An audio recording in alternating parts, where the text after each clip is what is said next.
Kiss me in the morning, wake me with a song, dress me in your autumn, keep holding on. Gentle whisper, it shakes me from a dream. It ain't like what it seems when you're miles away singing. Ooh, ooh, ooh, harmony. Ooh, running through my soul. Ooh, ooh, ooh, harmony. Ooh, running through my soul. If I were to tell you a tale of no tomorrow. So God, what do you say? It's about time you show up and show off. Amen.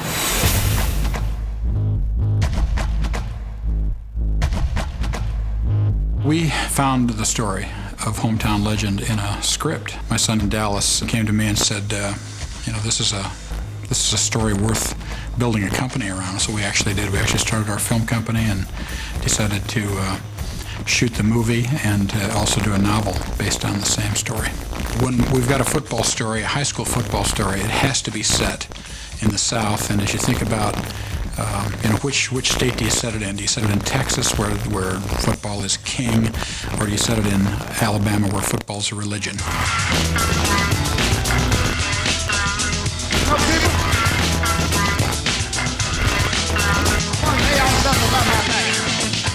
You learn the old-fashioned way. Crime gets punished in Bama. As soon as you think of football in Alabama, you think of Bear Bryant. Now we've got our coach in our story who's a Bear Bryant devotee, and it just made sense to set it there, and we shot our movie there. It's more than a football picture. There is a love story. There are big issues. There's major themes. There's the reconciliation, forgiveness, the faith. It's just simply a picture about people in the South and who love their sports and who love God as well. It's just part of their lives.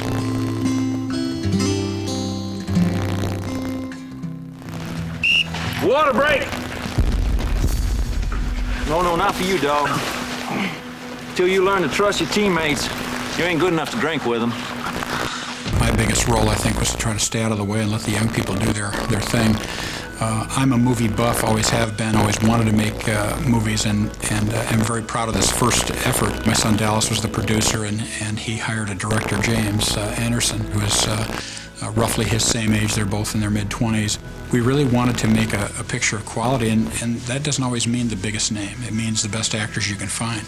I think the choice of Terry O'Quinn for the coach was just genius. Here's a guy that comes to the set, and what a wonderful work ethic. I mean, just a great guy. He didn't play the star type bit. There weren't all kinds of demands or fragile feelings or anything like that. This is a guy that just contributed every day. And then Lacey Chabert, who grew up on television in Party of Five, and when she came to us, she was still in her late teens and played the part of a high school girl.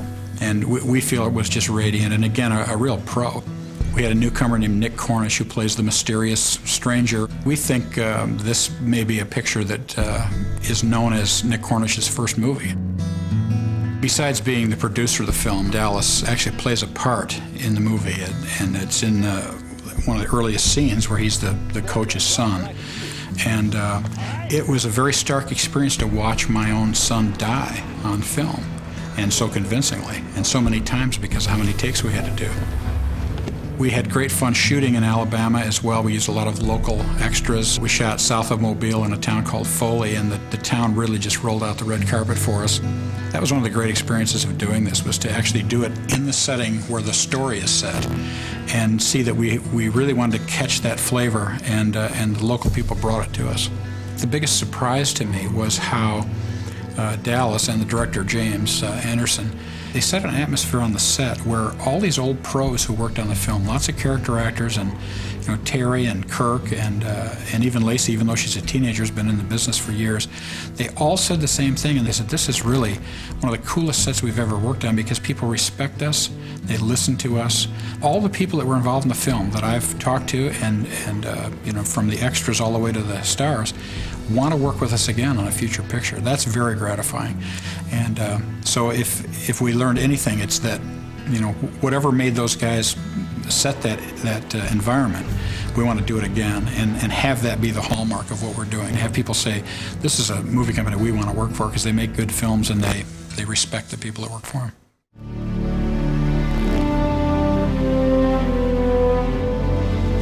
Coach, the bear himself said, football changes, and so do people. The big turning point in the movie, I think, when the coach takes his own son's jersey out of the display case, talking about making a change, leaving the past, rather than revering and worshiping this uniform of a dead player, his own son.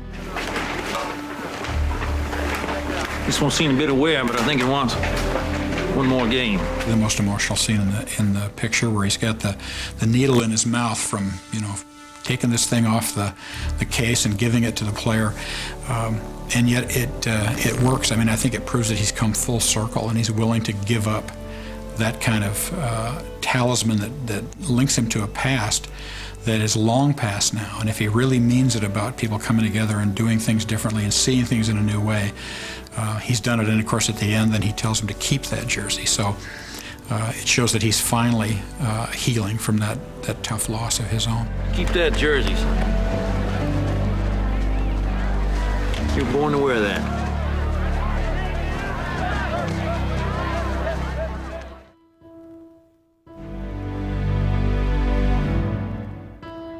You resurrected something that was lost. I think the timing for Hometown Legend is really providential, because we shot this almost a year before 9/11.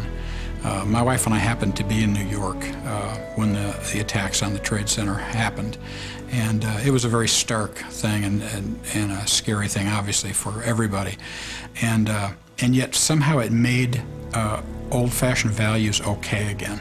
People would unashamedly talk to each other and look at each other and talk about important things, talk about God. And here we'd made this picture that's really sort of an old-fashioned family values movie about hope and about people coming together and loving each other in spite of all odds.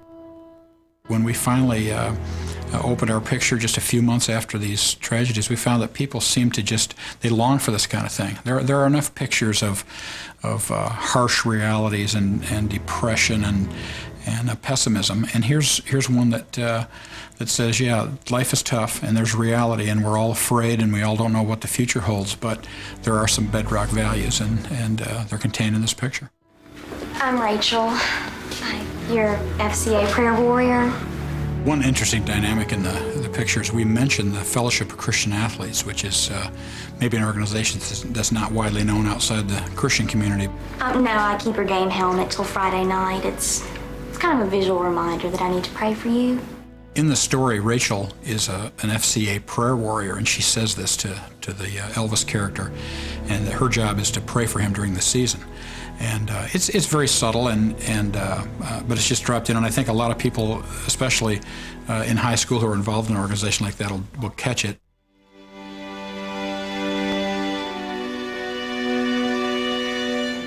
People want to believe in something.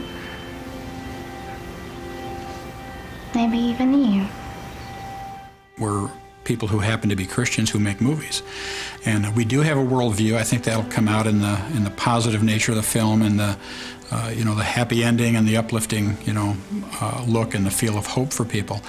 But we want to say this is the fabric of our lives. It's a story that has values and that is not ashamed or afraid to talk about God. And I also think that they'll see that there's hope for them regardless of what their situation is in life. There's more to you than you think.